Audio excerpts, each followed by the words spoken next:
Les vraies voix Sud Radio.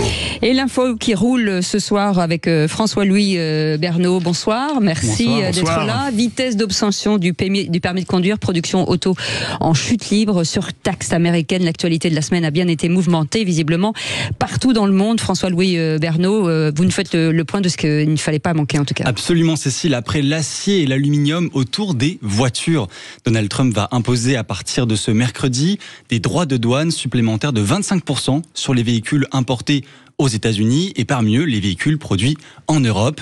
Dans la foulée, Emmanuel Macron a dit espérer que Donald Trump puisse revenir sur sa décision d'augmenter les droits de douane. Et du côté de la France, ça ne va pas fort non plus. Et pour cause, Philippe, la production automobile française a chuté de 11% en 2024.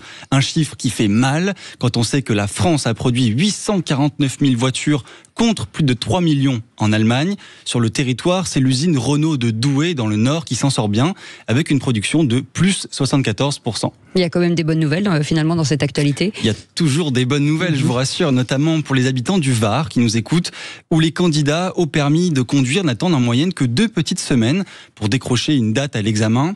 C'est ce que nous apprend le classement réalisé par l'auto-école en ligne En Voiture Simone, qui a publié un baromètre sur les délais pour passer le permis en France.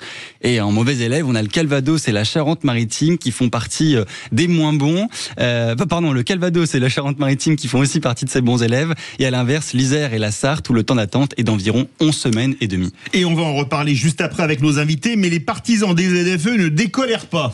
L'association Respire dénonce la suppression des ZFE lors d'un vote en commission à l'Assemblée nationale. Ce n'est pas une solution, clame-t-elle, et elle rappelle que la pollution tue chaque année en France 40 000 personnes. Merci beaucoup François-Louis Bernaud.